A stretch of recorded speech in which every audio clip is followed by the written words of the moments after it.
Hi guys, my name is Ep08, the host of Unscripted with LIV, a podcast that will change your life. I'm talking about raw, relevant, yet relatable conversations with go-getters, trendsetters, and inspirational figures.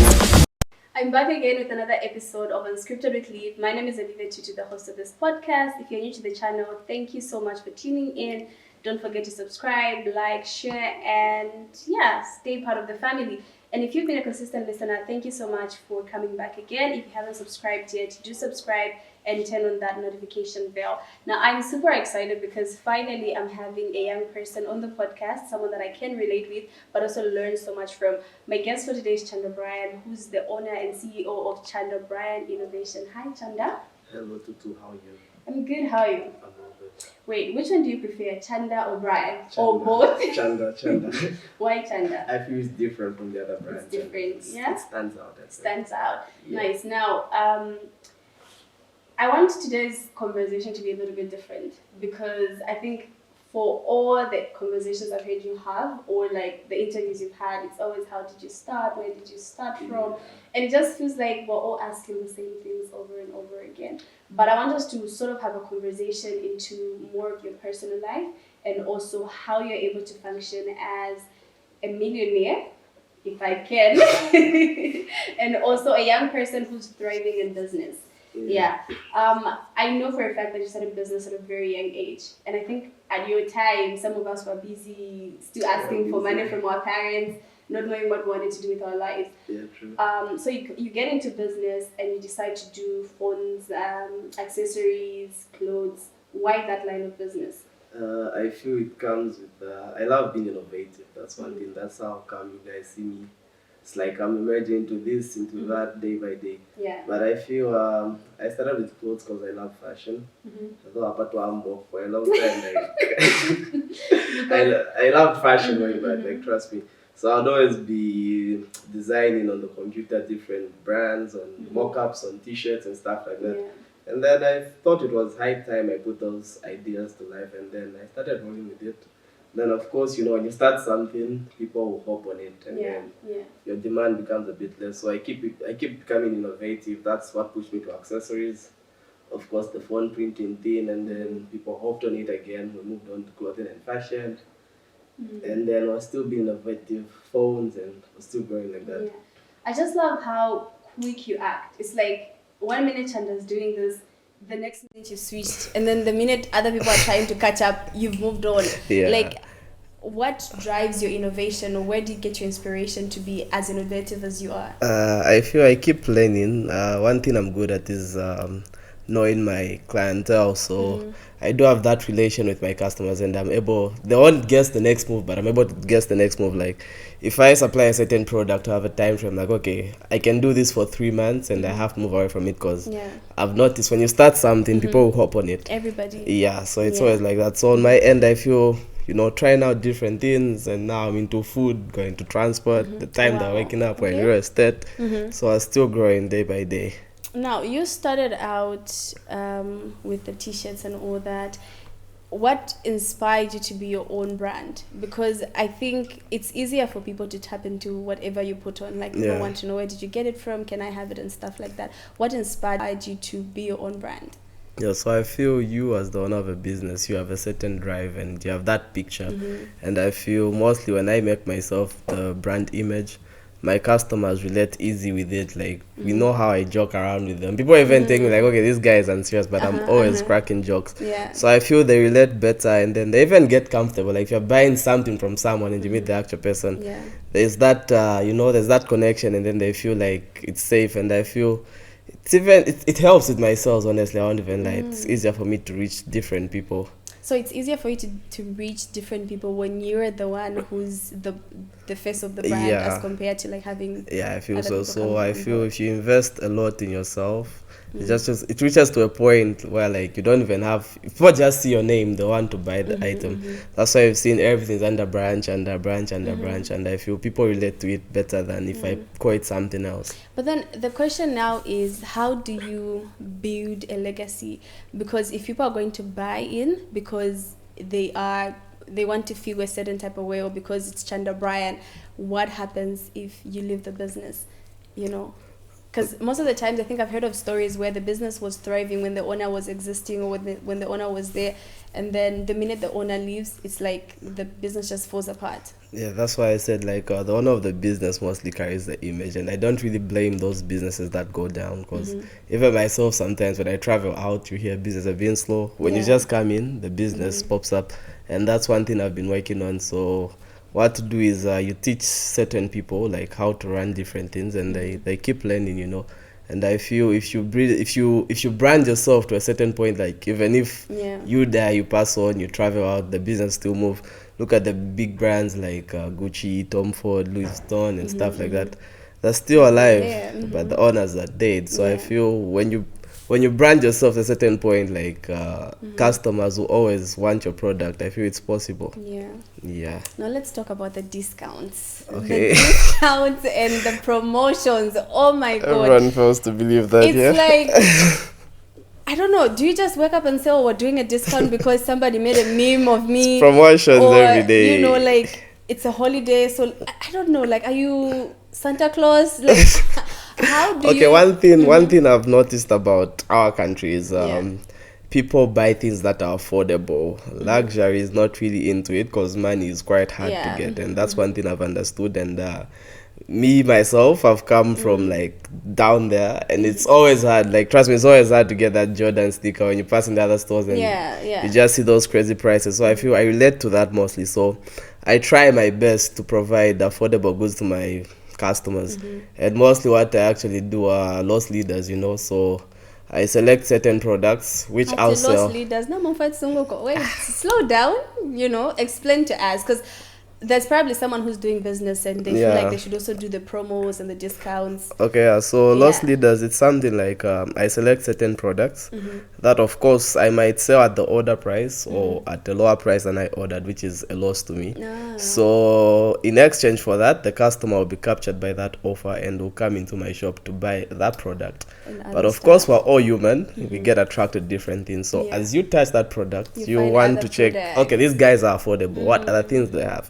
They'll meet a good, they'll price 4 times the actual price, and they'll be like, this is still affordable, and they'll grab it. So that loss I've made on that product is covered up by the product I've sold at a higher price. And at the end of the day, I don't have a loss, because sometimes I'll just be like, okay, sneakers are 100 kwacha. 100 kwacha. And then people fail to believe, like, oh, is this real? And they'll come in numbers. They'll come in numbers. I'll have selected goods. I'll have maybe like 200 pairs of sneakers that I'll sell at a loss.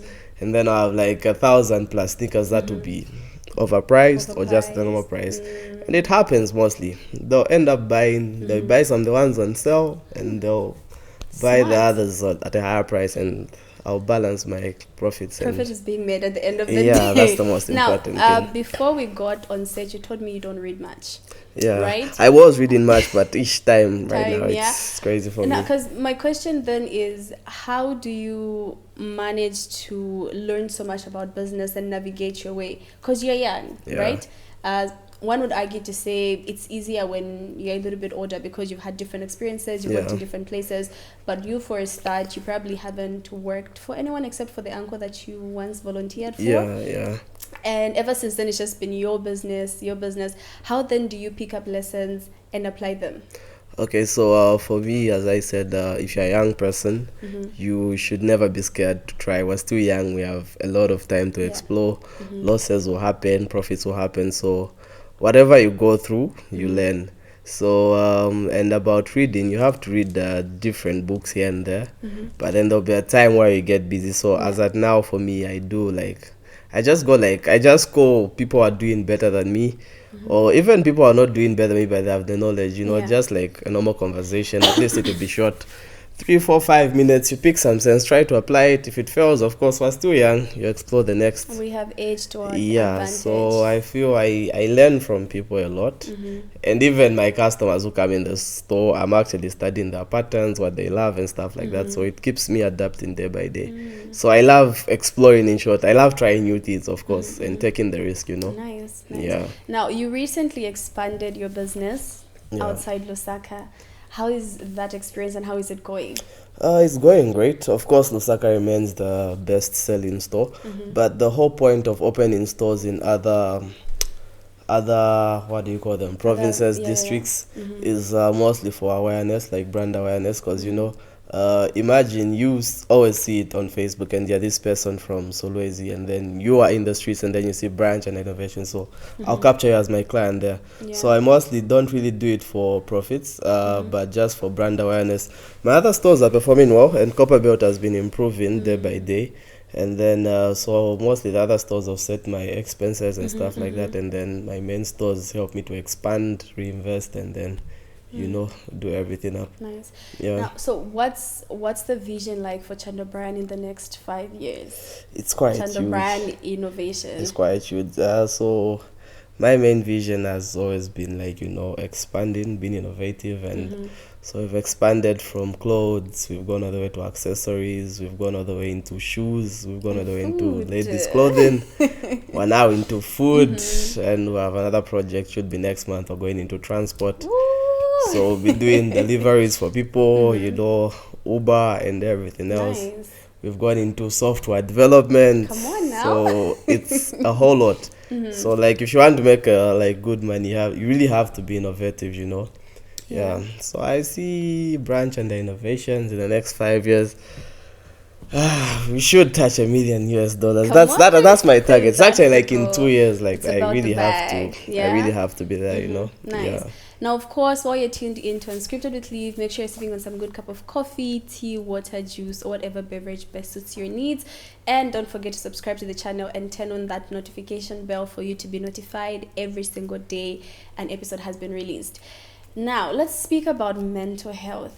Now, I'm not a mental health expert, neither am I an activist, but I really believe mental health is very important and mental health awareness is very good. Yeah. You are 22, soon to be 23, yeah? And you're running this huge business all by yourself. How do you manage to stay sane amidst the chaos of running a business? That one, it's a lot of stress, trust me. You have stress from your customers complain about your product. You have stress from your workers for not doing the right job. You have stress from your suppliers. You have stress from your family. Stress from so many things. By then, when I was very in school, it was so much stress. Yeah. But I feel, it messes up with your mental. Like, you know, you just become so busy and you have little time to rest. And that's how I got into fitness. I feel it helps me a lot. Like most when I feel low and bad, I just go to the gym, and you know it's all fun there. Everyone is in a happy state, and but it really messes up with your mind. But a few things I do is keep busy. Like I'm always working mostly, even on Sundays after I do the few things I have to do, I get back to work. Like I feel a busy mind is never disturbed. I mostly get stressed when I'm actually free. So yeah, because when I'm working, I feel like I'm trying to provide solutions to everything. I feel if I respond that customer who's complaining, they'll feel better. It will be less stress on me.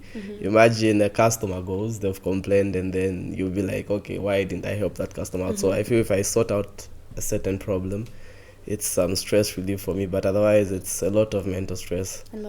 Yeah, most when the losses come, I should be like, okay, how do I cover up? Let's talk about loss. How do you deal with loss? I had the biggest loss when I was starting up. That was my 18th, 19th age. So losses are something that you barely can't run away from, but you need to practice something that I mostly call loss management.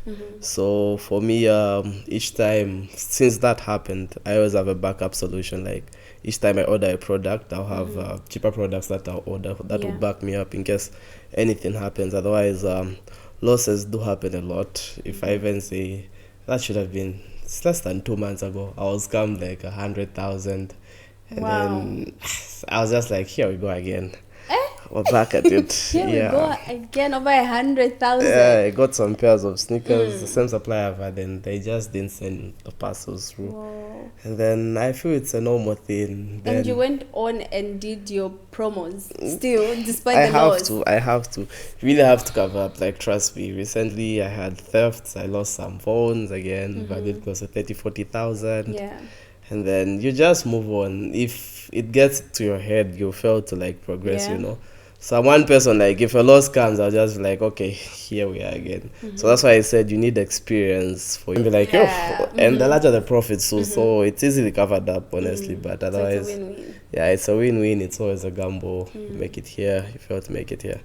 Yeah. Now, in the past, you've spoken about how you wanted to do different investments, stuff like real estate and all that. Have you branched out into that already, or you're still working towards getting there? We have. I've actually been securing land in different places.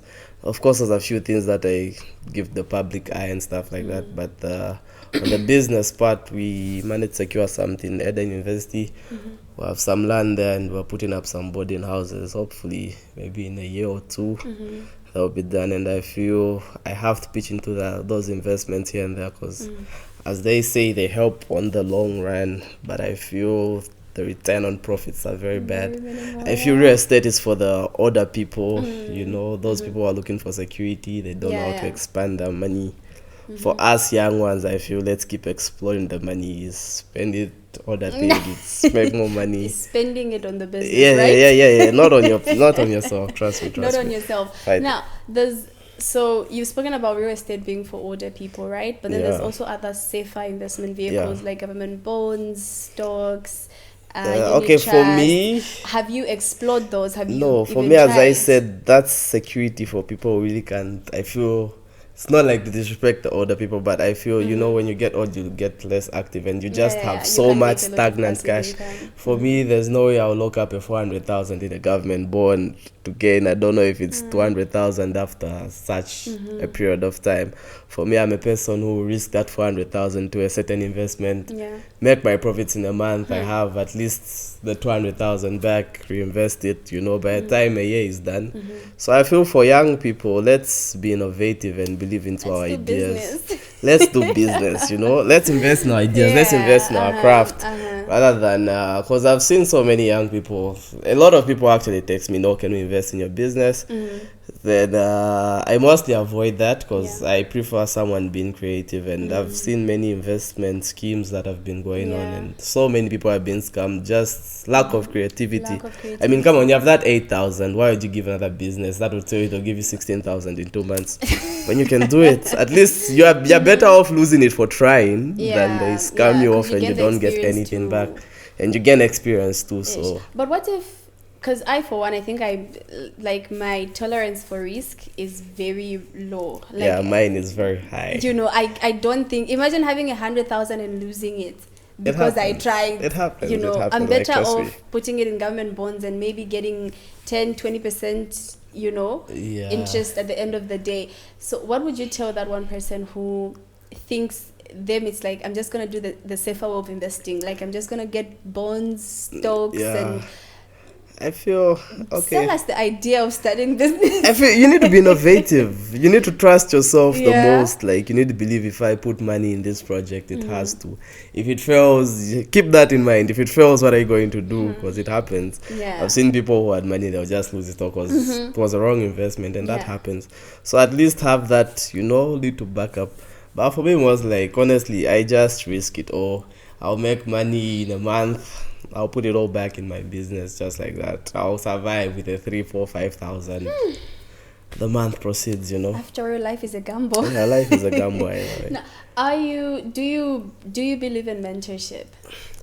On that, I feel, I've never had a mentor. You've never had a mentor before. I honestly don't really believe in that, but I do get motivation from people who are doing better than me, and mostly the business guys.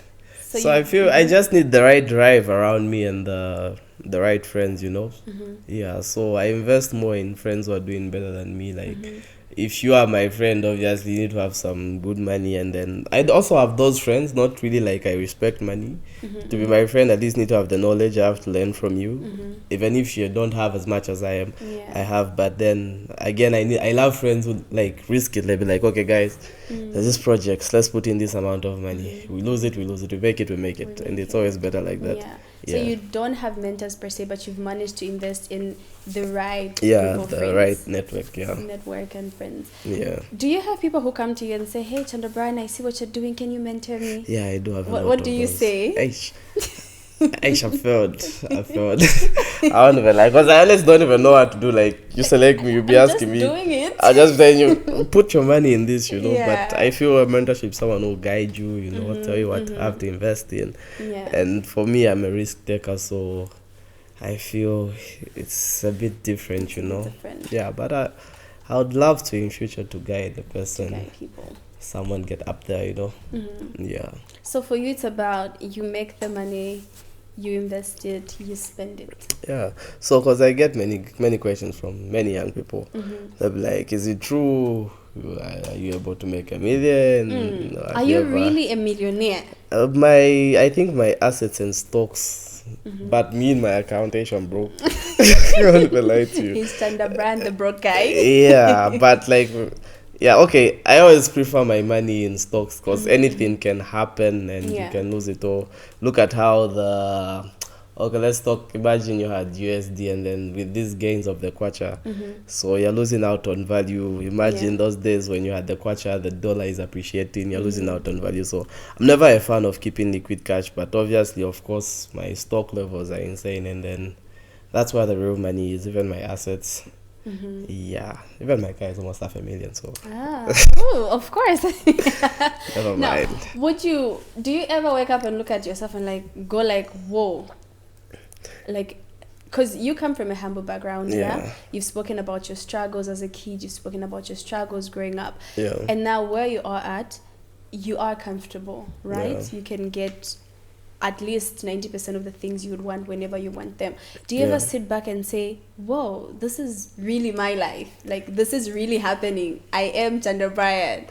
I do a lot. I do, honestly. Trust me. I'm one person who never forgets where I come from. Even sometimes I'm okay, from making, 250 kwacha per day, 150 kwacha to the 1,000, to the 10,000, and then more. So I always appreciate, the position I've managed to put myself in, and I feel I always need to grow. So I do look back a lot, and it's quite impressive, all this is happening in a small space of time. And then the other thing is, success comes through. I feel it comes in the shortest period, and then you have so many years of struggling and suffering. Sometimes when I ask myself, okay, was all that suffering necessary to get here, But then you just have to have the right mind and just focus, So now, there's probably that one person who's young. Probably they just completed high school. They want to start, and they are looking at Chanda Brian, and they're like, you know what, I want to be like him, when I'm older. Or maybe there's people who are actually your age that are now getting into business, and they're like, you know what, I would like to be where Chanda Brian is. What's the one lesson you think you've held on so long that has helped you be where you are at today? I feel build your craft, invest in your craft. Don't rush to get into school. I know there's but trust me on that one. I know there's that hype, after you complete your high school, I have to go to university, I want to be a blah blah blah blah blah blah.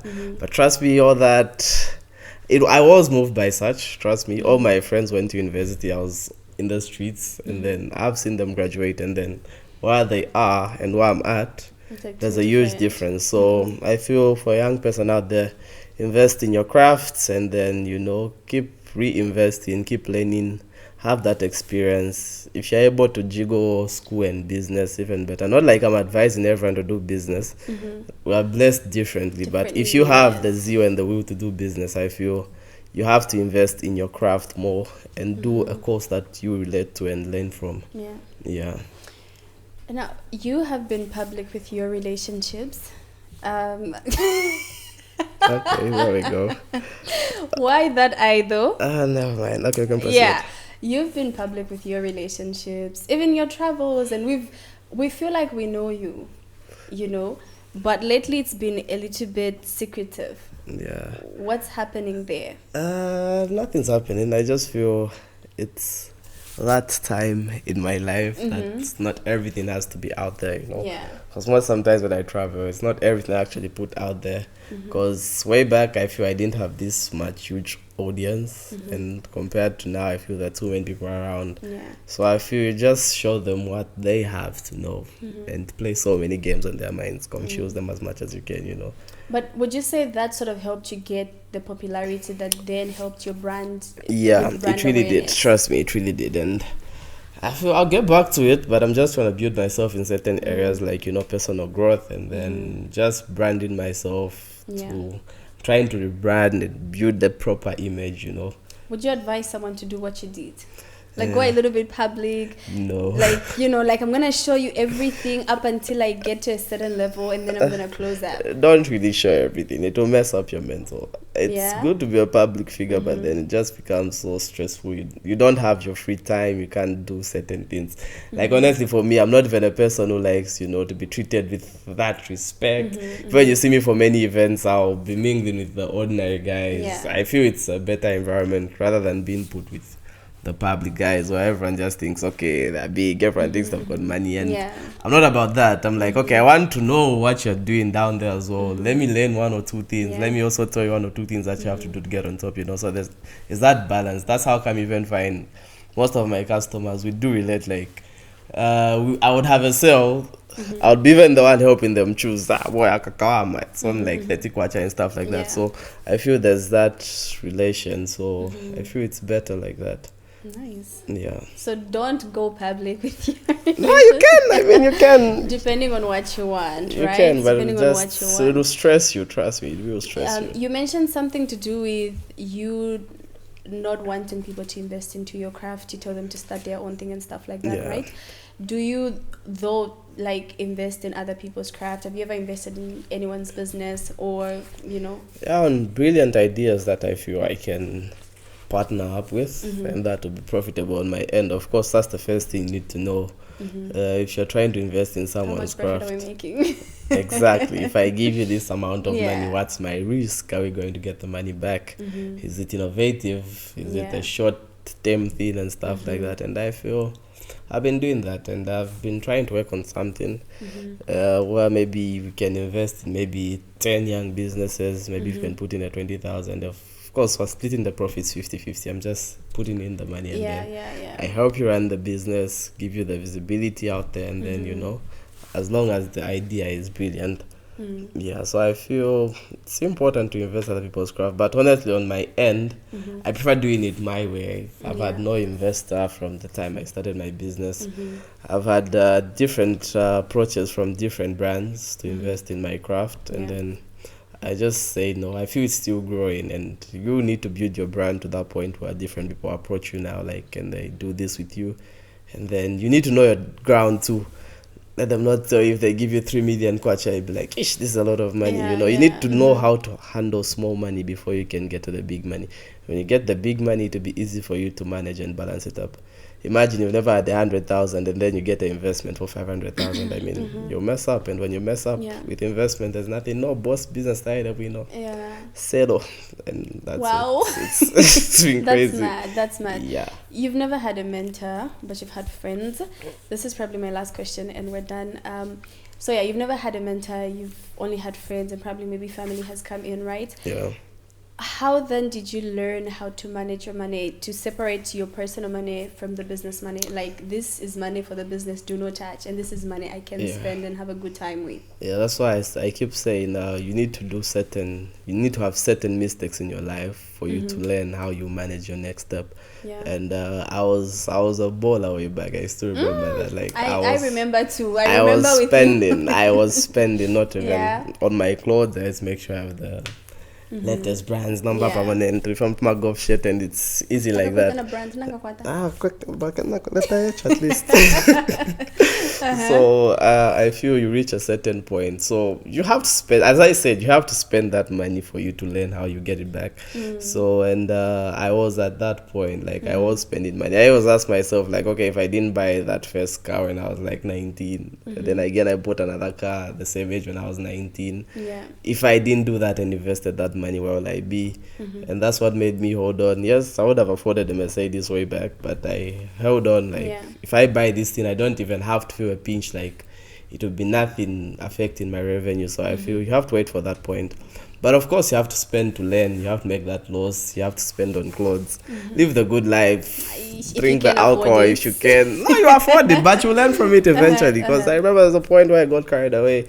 teenage life, you want to have the biggest table in the club. You want to show people, like, But then certain friend actually told me, like, look, the people who have the biggest tables are actually the broke people in the club. Do you know that? Ooh. And I've tried that. Try having a conversation with someone just ordered like 2 shots of any whiskey and see how that conversation will flow. Yeah. Go have a conversation with this guy who has the champagnes, the ladies on the table and everything. And you trust me, that person, yes, he has the money, but then at the end of the day, he will spend more, and then I feel it affects them. Yeah. But those are all things I learned from. I was also spending on alcohol, spending on women and everything else, and they're lessons. So you have to go through that phase for you to just balance up. And I'm still learning. It's not like I'm perfect right now.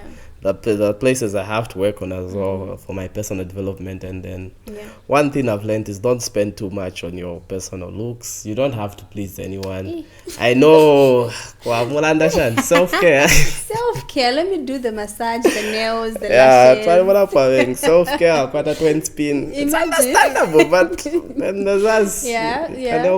But okay, so you have to look good. Yeah, trust me. You have to invest in yourself. But then there's just that over-investment. You even feel like how far I've spent. You deserve the nice food, but you deserve the investments more, and you won't suffer in front. So deserve the investments too. One of the things I usually do is whenever I want to do the self-care, I always ensure that I pay future me. You know how if I'm gonna spend a 500, I should be able to have a 500 that I can use for investments, whatever it is, just for me to be safe. No, I do that too. I've also been, when did I go in that self-care phase? Maybe I've been traveling a lot, and then I was like, okay, I'm spending too much. So I now have a calendar like, okay, each year for my mental well-being, maybe I visit a country each month. Looks so costly, so I'm now adjusting. So you see, you have to do certain mistakes for you to learn. Actually learn and do better. You'll find the balance soon. I also don't have the balance. I'm still searching, but of course gradual. I'm improving. Now we've come to the end of the episode, but before I let you go, what's that one thing you'd like to tell your fellow young people out there, even as we chest the bag? So I feel young people out there, like, we need more innovative people. There are many opportunities that we have to capitalize on, starting from the mining sector. We can't be leaving these industries run by foreigners and stuff like that when we have young, vibrant people. Mostly production, these things like midi meal, the cooking oil, all those are things we can do if we actually work together. That's why sometimes, mostly when I'm on campus, I was actually looking for the smart people who will steal the knowledge from me, invest in it, and then, that has always been me. Even till now, I love smart people around me because I benefit. So I feel let's be innovative. Let's keep investing. Make those mistakes. Don't keep that money in that account. It will lose value. You feel you're having the money, but you lose value. Spend where you can on a normal pace. For the young guys who are at least, making the 50, 100,000, I remember that stage too. The baller mindset comes in. Women are enough, slow down, and then, you make it. So just control your expenses, always invest. Take care of your mental state. Take care of that. It's important. And then just keep growing, be innovative, make the mistakes, learn from them, adapt, and, move on. Nice. Thank you so much for hosting us. You are welcome. We've come to the end of the episode. Thank you so much for listening or watching up until the end. If you haven't subscribed, please subscribe and turn on that notification bell. And like I say, I'm going to say it again. I don't want to be known for what I'm against. I want to be known for what I'm for. And I am for people, regardless of who you are. I love you, but God loves you more. See you next week, same time, same place. Bye for now. Join LIV every Thursday at 6 p.m. Central African Time on Apple Podcast, Google Podcast, Anchor FM, and YouTube. Unscripted with LIV.